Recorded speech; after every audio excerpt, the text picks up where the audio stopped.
ఏమై డ్రింక్ తాగి మొదటి 24వ వచన భాగాన్ని నేను చదువుతున్నాను. 15:24 మొదటి కొరింథీ పత్రిక. అటు తర్వాత ఆయన సమస్తమైన ఆధిపత్యమును సమస్తమైన అధికారమును బలమును కొట్టివేసి తన తండ్రి అయిన దేవునికి రాజ్యమును అప్పగించును. అప్పుడు అంతము వచ్చును. చిన్నమాట ప్రార్థన. దైవ తండ్రి వందనాలు. ఈ పునరుద్ధాన దినమందు మీరు మాకు ఇచ్చిన మనదవకాశం స్తుతిస్తూ సమయం కొంచెం ఎక్కువైంది ఆయన. కొద్ది మాటలు చేత దర్శించండి. ఈ సెలబ్రేషన్స్ అనేది 3 బ్రాంచ్ బిడ్డలందరూ కలిసి సంతోషిస్తూ ఉండగా మరి ఇంతవరకు మీరు తోడు నడిపించారు. మిగిలిన సమయాన్ని ప్రస్తుత వాక్య పరిచయం అన్ని మీ చేత అప్పగిస్తూ దయతో నన్ను మమ్మల్ని దర్శించి మీరు మహించుంది మీ దేవుళ్ళకు మనం పాపలు చేయమని యేసునామమున ప్రార్థించి వేడుకుంటున్నాను. దేవుని స్తోత్రం. ప్రియమైన దేవుని బిడ్డలారా, దేవుని సన్నిధిమా చదువుకున్నటువంటి లేఖన భాగాన్ని గమనించినట్లయితే అటు తర్వాత అని ఒక ప్రత్యేకమైన కాలాన్ని పరిచయం చేస్తున్నారు. దేని తర్వాత, ఏ సందర్భం జరిగిన తర్వాత? సమస్తమైన ఆధిపత్యము వహించే వ్యవహార శైలి ఏదో విశ్వము భూగ్రహం మీద ఎక్కడెక్కడో ఏవేవో జరుగుతున్నవి. ఈరోజు ప్రశ్నించేవారు ఎక్కువైపోయారు. ఈ ప్రశ్నలు ఎక్కువైపోయిన తర్వాత దేవుడు లేడని ఒక వర్గం, ఉంటే గింటే ఇలాగెందుకు ఉంది, ఆయనకు అంత జ్ఞానం లేదా అని దేవుని కంటే జ్ఞానుల్లాగా మాట్లాడే కొంతమంది. ఈ అనేకమైన ప్రశ్నలు ఈ లోకంలో నడుస్తూ ఉన్నవి. మన లోకంలోనే కాదు, విశ్వలోకాల్లో కూడా ఇలాంటి ప్రశ్నల వర్షాలు ఉన్నవండి. ఆ కారణాన్ని బట్టి వారి అభిప్రాయాలను అంగీకరించేవారు. సబబుగా మీరు ప్రశ్నించారండి, నిజమేనండి, నిజమే ఉండకపోవచ్చు. దేవుడు ఉంటే కూడా ఆయన జ్ఞానం ఉండకపోవచ్చు. అదేంటి మనకున్నంత జ్ఞానం లేదా అన్నట్లుగా వారి ప్రశ్నలను కొంతమంది అవి పెద్ద ఉపదేశాలాగా తీసుకున్నవారు, వారు కొంతమంది సమూహాలు తయారు చేసుకున్నప్పుడు ఎన్నెన్నో గుంపు రాజకీయాలు విశ్వంలో నడుపుతున్నవి. ఉన్నవా అనడానికి రుజువు ఏంటంటే ఈ భూగ్రహాన్ని మనం ఆలోచన చేస్తే సత్యదేవుని విషయంలో ఉన్నటువంటి అభిప్రాయాల్లో ఉన్నటువంటి వ్యత్యాసాలు, దేవుడు ఉన్నాడని ఆస్తికి నమ్మే దాంట్లో ఉన్నటువంటి వ్యత్యాసాలు, లేదు అనుకునే దాంట్లో ఉన్నటువంటి అభిప్రాయాలు, ఇవన్నీ కూలంకుషంగా ఆలోచన చేస్తే కొన్ని ఆధిపత్యాలు పనిచేస్తున్నవి. ఆ ఆధిపత్యములు సమస్తమైన ఆధిపత్యములను, అలాగే అంటే ఎన్నో అధికారములు ఉన్నవి. తర్వాత బలమును కొట్టివేసి, ఇంకా బలాలున్నవంటండి అన్నిటిని కొట్టివేసి తన తండ్రి అయిన దేవునికి రాజ్యం అప్పగించు. తన తండ్రి అయిన దేవునికి రాజ్యము అప్పగించును. అంటే తండ్రి అయిన దేవునికి ఒక రాజ్యమును అప్పగించే ఒక బృహత్తర బాధ్యతాయుతమైన ఒక చాలా ప్రాముఖ్యమైనటువంటి పనిని తన నెత్తిని వేసుకుని ఒక ఆయన పనిచేస్తున్నాడు. ఆయన పేరు వేసుకున్నాడు. ఎప్పుడు? అటు తర్వాత ఏం చేస్తారంటే ఈ అధికారాలు పక్కకు పోతాయి, ఆధిపత్యాలు పక్కకు పోతాయి, బలాలు పక్కకు పోతాయి, ఈ ప్రశ్నలు పక్కకు పోతాయి. ఇప్పుడు సమస్యలుగా పైకి చూపిస్తున్నటువంటి ప్రతి సంగతి కూడా ఏమైపోతుంది? మరుగున పడిపోతుంది. అన్ని ప్రక్కకు పోతాయంట. అందుకే మనకు 3:21 అపోస్తలుల కార్యాల సందర్భం ఏంటండి? అన్నిటికీ కుదురుబాటు జరగాలి. కుదురుబాటు చేసే ఒక పని కొరకు బాధ్యత తీసుకున్నటువంటి ఒక సుప్రీం హీరో, సెంట్రల్ ఫిగర్ ఒక గరుడైనటువంటి వ్యక్తి ఈ విశ్వచక్రం అంతటిని తన కనుసన్నలలో నడిపిస్తున్నటువంటి ఆ మహాపురుషుడి పేరు ఈరోజు పునరుత్థానుడై లేచినటువంటి యేసునాథుడు. దేవుని స్తోత్రం. ఆయన కనుసన్నల్లో ఆ మాట కిందకు వద్దాం, ఒకసారి చూస్తే మనకు అర్థమవుతుంది. చూడండి 25లో, ఎందుకనగా తన శత్రువులను అందరినీ తన పాదముల క్రింద ఉంచు వరకు,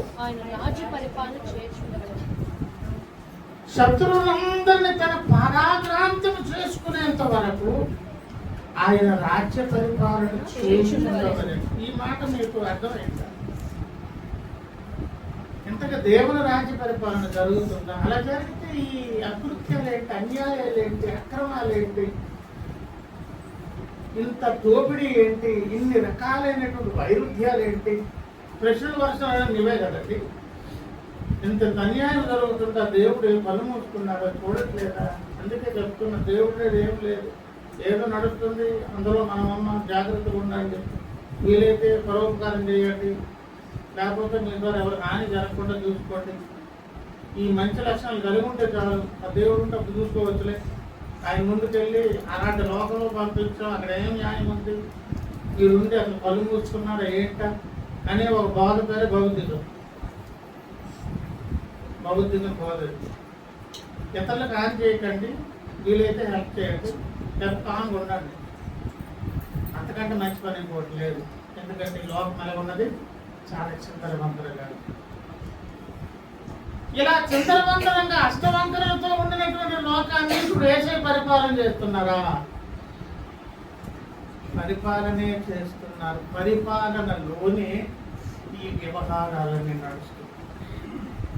ఇవన్నీ నిర్వహించి నడిపించి ఆయన కనుసన్నల్లో చేస్తున్నారు. ఆ 119వ కీర్తన 91 వచ్చిన ప్రకారంగా సమస్తము ఆయనకి ఏం చేస్తున్నది? సమస్తము సేవ చేస్తున్నది. ఆ సమస్తములు ఈ వ్యవహారాలు వెలగబెడుతున్న అన్నీ కూడా ఎవరికి సేవ చేసి పని చేస్తున్నామో తెలుసా? సృష్టికర్తకి. ఆ బాధ్యత ఎవరు తీసుకున్నారు? యేసయ్య తీసుకున్నారు అని చెప్పి ఆ క్రిందకు వచ్చాక ఇంకొక మాట కూడా అన్నారు. ఏమండి? కడపట నశింపచేయబడు శత్రువు మరణం. ఆఖరి వరకు మిగిలి ఉన్నటువంటి ఒక ప్రమాదకరమైన శత్రువు ఎవరండి? మరణం. అసలు శత్రువు అంటే మనం ఎవరు చూస్తాం చెప్పండి? న్యాయంగా యథార్థంగా చెప్పండి. దుష్టుడు కదా? దుష్టుడు కాదు. దుష్టుడు తర్వాత కూడా ఉండింది ఏంటో తెలుసా? మరణం అనే. అందుకే చెప్తున్నాను, మరణం అనే ప్రమాదము తెచ్చిపెట్టిన ఏమండి ఆ మరణ దూత, మరణం యొక్క బలము గలవాడనబడిన దుష్టుడు తెచ్చిపెట్టింది సామాన్యమైన సమస్య కాదు. ఆఖరి వరకు కూడా, ఆఖరి ఏమండి ఊపిరి వదిలేంత వరకు పోరాడేటట్లుగా పోరాడే ఒక శత్రువు పేరేంటో తెలుసా? మరణం. నీకు ఆర్డర్ కావాలంటే చెప్తాను. ఆ ఆర్డర్ కావాలా? ఒకసారి చూడండి. ప్రకటన గ్రంథం 19వ అధ్యాయము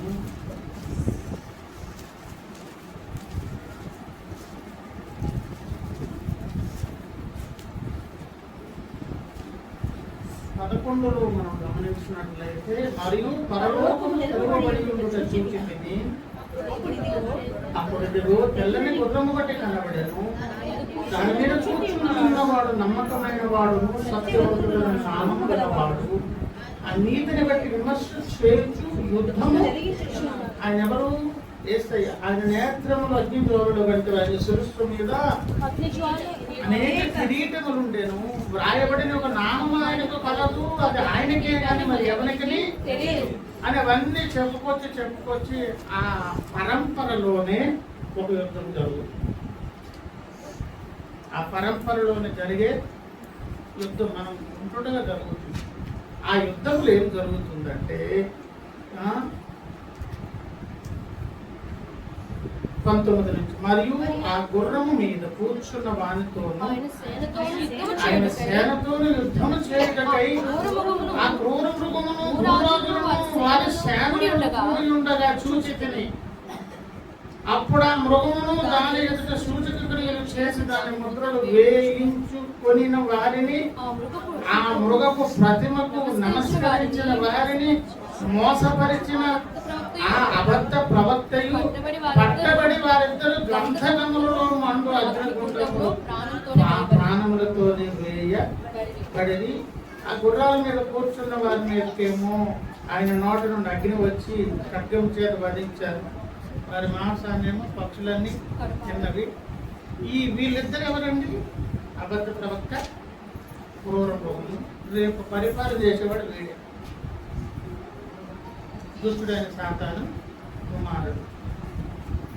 వానికి సపోర్ట్ చేసినటువంటి అబద్ధ ప్రవక్తను ప్రాణాలతో తీసుకుని ఎక్కడ పారేస్తారు? అగ్నిగుండం. 21 మరియు సంఖ్యల చేత పట్టుకొని అధారం యొక్క తాళపు చెవిగల ఒక దేవతలు పరలోకం నుండి దిగివచ్చుట. అతడు ఆది సర్పం మనకు అపవాది సాధారణ ఘట సర్పం పట్టుకొని 1000 సంవత్సరాలు మనం బంధించి ఎక్కడ వేస్తారు? వీడు చెరసాల్లో ఉంటాడు. వీడెవడు? దుష్టుడు. 7వ వచనం 1000 సంవత్సరాలు గడిచిన తర్వాత సాధారణ తానన్న చెరలో నుండి విడిపించబడును. వాడు వస్తాడు. తర్వాత మరలా యుద్ధానికి అంతటినీ ఈ శిబిరాన్ని రెడీ చేస్తాడు. యుద్ధమే జరగదు. 10వ వచనం వారి మోసపరిచిన అపవాదిని అగ్నిగంధము గల గుండములో పడవేయబడెను.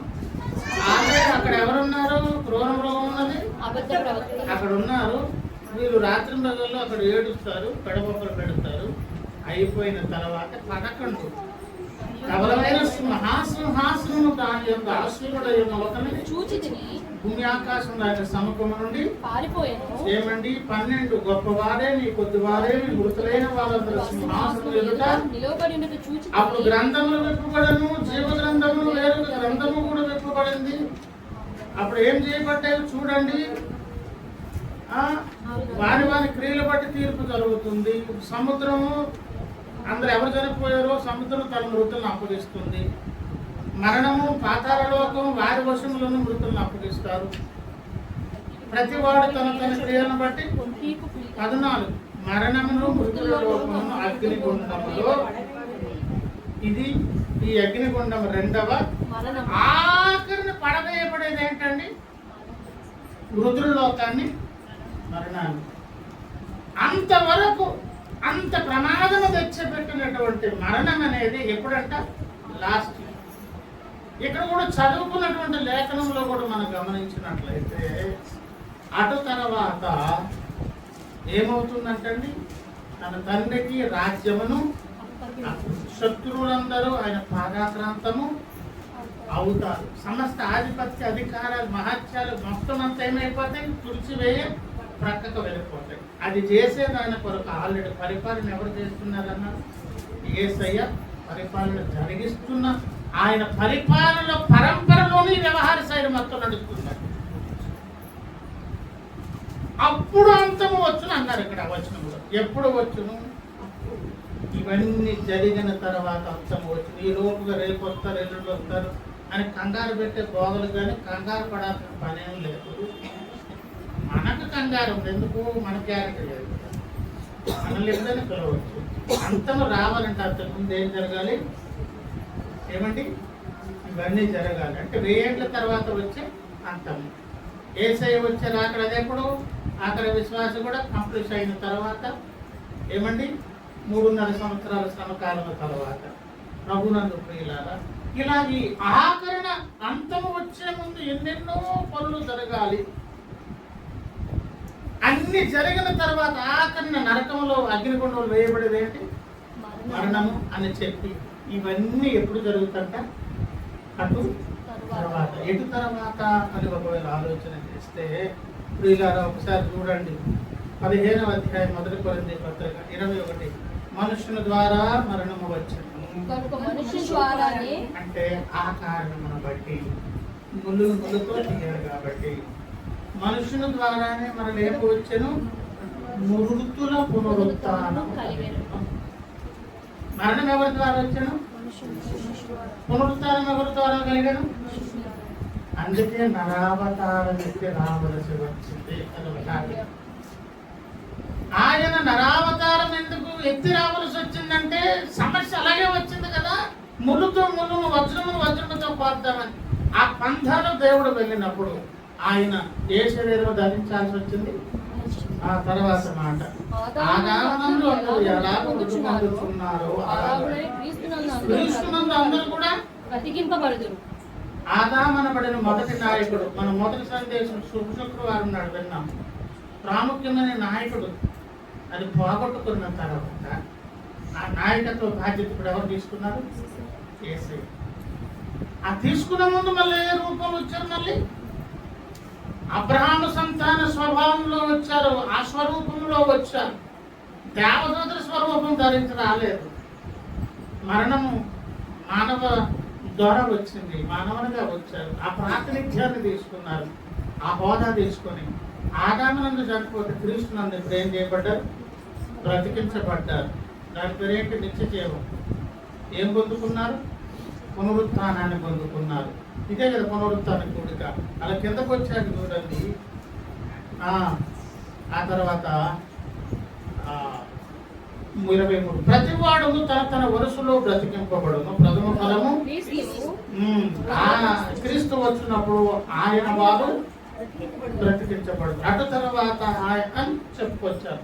కనుక ప్రియుల తన వరుస అంటే దేవుని దగ్గర ఒక పక్క ప్లాన్. ఆ ప్రకారంగా ఎవరెవరు ఏ మహిమ దేహాలతో లేవాలో, ఎలాంటి దేవుని ఎదుర్కోవాలి, అదంతా ఫామ్ చేసి ఈ అటు తర్వాత అనే దానికి ముందు ఆయన మనకి ఏమిచ్చి వెళ్ళను? నిత్య జీవమును, పునరుత్థాన జీవమును. అందుకే యేసయ్య భూమి మీద ఉండినప్పుడు పదే ఆయన అన్నమాట ఒకసారి మనం గమనించినట్లయితే వీళ్ళరా యోహాను సువార్త 11వ అధ్యాయము 25. అందుకు యేసు పునరుత్థానమును జీవమును నా యందు విశ్వాసం ఉంచువాడు చనిపోయినను. ఈ చనిపోవడం అంటే ఏంటి? పాపముల చేత అపరాధముల చేత చనిపోయిన మనం. ఎఫెసీ పత్రిక 2. చనిపోయినను ఏమవుతాడు? ఆ బ్రతికిన కార్యము రక్షణ జరుగునాడు జరిగింది. అక్కడికి వదిలేయలేదు. బ్రతికి నా యందు విశ్వాసం ఉంచేవాడు ప్రతివాడు ఎన్నటికి అంటే ప్రభునందు ప్రియులారా, నిత్య జీవము, పునరుత్థాన జీవం అనేది యేసయ్య ద్వారా మనకి ఇవ్వబడింది. ఎలాగో ఆయన సమాధి, చనిపోవడము, సమాధి, అలాగే పునరుత్థానం అనే కార్యక్రమం ద్వారా మనకేమి ఇవ్వబడిందంట? బ్రతికాము, బ్రతికి విశ్వాసం ఉంచేవాడు నిరంతరము జీవించే భాగ్యం కలుగుతుంది. అది ఇచ్చే దాని కొరకు ఇదంతా ఎప్పుడంట? ఇది జరిగిన తర్వాత అంతా వస్తుంది. ఇది జరిగిన తర్వాత క్రీస్తు సంఘం ఎత్తబడుతుంది. ఇది జరిగిన తర్వాత తండ్రి అయిన దేవుని చేతికి సమస్తాన్ని అప్పగిస్తారు. ఇది జరిగేంత వరకు పోరాటం ఎవరు చేస్తున్నారు? ఇది జరిగే ప్రక్రియలు ఉన్నాయి. ప్రథమ ఫలముగా ఆయన లేచారు. తన వరుసలో ఎవరు లేస్తారు? విశ్వాసులు లేస్తారని దానిని కూడా యోహాను సువార్త 5వ అధ్యాయం యోహాను సువార్త 21 చూడండి. తండ్రి మృతులను ఎలాగ లేపి బ్రతికించును, కుమారుడు తనకిష్టము వచ్చిన వారిని తన వరుసలో లేస్తారు. ఎవరు బ్రతికిస్తారు? యేసయ్య. నిత్య జీవాన్ని ఎవరిస్తారు? యేసయ్య. ఏమండి? ఆ ఇచ్చేదాని కొరకు వచ్చి మరణించి లేచిన దినం పేరు పునరుత్థాన దినము. దానిని ఎలా చెప్పుకొచ్చారంటే రోమీలకు రాసినటువంటి పత్రిక, రోమా పత్రిక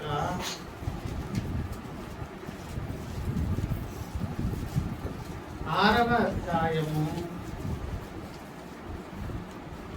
23 అనగా పాపం వల్ల వచ్చి జీతము మరణము, పాపం వలన వచ్చి జీతము మరణము. ఆ, అయితే దేవుని కృపావరము దేవుని కృపావరము మన ప్రభువైన క్రీస్తు యేసునందు నిత్య జీవము.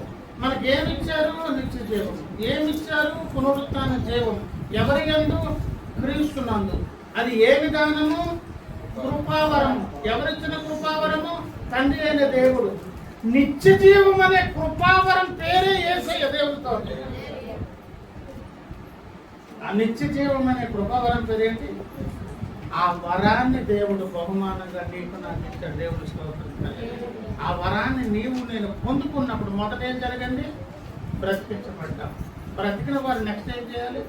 విశ్వసించిన ఎడల ఎన్నటికీ చనిపోయే అవకాశమే లేదు. అలాగే నిరంతరం జీవించి దేవుడితో ఉండే దాని కొరకు కలిగి ఉండాల్సిందేంటి? విశ్వాసం. ఎవరి మీద? యేసయ్య మీద. అప్పుడు తనకిష్టమైన వారిని తన వరుసలో ఎవరు లేపుతారంట? తండ్రి మృతులను లేపినట్లుగా యేసయ్య లేపుకొని తీసుకెళ్ళడం కొరకు నెక్స్ట్ వస్తున్నారు. సరిపోతే లేపబడే గుంపులో మనం ఉండాలి. చావకపోతే మార్పు చెందే గుంపులో మనం ఉండాలి. మొత్తానికైతే మాత్రం ఆ యొక్క పునరుత్థాన జీవం అనేది ఆయన లేచిన దగ్గర నుంచి క్రీస్తు సంఘానికి వరముగా ఇస్తున్న ఆ వరము పేరు ఎవరు? యేసయ్య. ఆ యేసయ్యను వరముగా దేవుడు ఈ లోకానికి అందిస్తే ఈ రోజు సమాజము లోకము ఏదేదో ప్రశ్నించి చాలా తెలివైన అనుకొని ఉచితంగా కళ్ళ ముందుకు ఇంటి ముందుకు బ్రతుకు ముందుకు వచ్చిన రక్షకుడిని తృణీకరించి నిర్లక్ష్య పెట్టి నరక ప్రాప్తులైపోతున్నారు. ప్రమాదపు ప్రయాణము చేస్తూ ఉన్నారు. నీకు నాకైతే ఏం భాగ్యం దొరికిందండి? ఉచితమైన ఈ భాగ్యం దొరికి ఆ పునరుత్థాన భాగ్యములు నిత్య జీవములు పాలుపంపులు పొందుకున్నాం. ఆ పాలుపంపులు పొందినటువంటి మనము కడ వరకు దీన్ని కాపాడుకోవాలంటే ఏం చేయాలి? బ్రతికి ఉండేనా మనము ఆ విశ్వాసముతో. ఏమమ్మా మా అత్తమ్మ నీవు నమ్ముచున్నావా అంటే, నమ్ముచున్నాను ప్రభా, తప్పకుండా నా తమ్ముడు పునరుత్థానమందు లేస్తాడు అని ఆవిడ నమ్మినట్లుగా మన విశ్వాసం ద్వారా కూడా మనల్ని అడుగుతున్నారు. ఏమమ్మా నమ్ముతున్నారు? నమ్మితే నా యందు ఏం చేయండి? విశ్వాసం ఉంచండి. ఆ విశ్వాసం ఉంచాల్సిన వరం పేరేంటి? అందులో ఆయన ఏమున్నది? నిత్య జీవం. దేవుని స్తోత్రం. ఆ నిత్య జీవం అనేది ఇచ్చినటువంటి అనుగ్రహించినటువంటి శుభదినము పేరు ఈ పునరుత్థాన దినం. ఆ దీవెనతో నిన్ను నన్ను మనందరూ నింపి నడిపించడము కాక చిన్న మాట ప్రార్థన. వందనాలు. బిడ్డలు పడలేక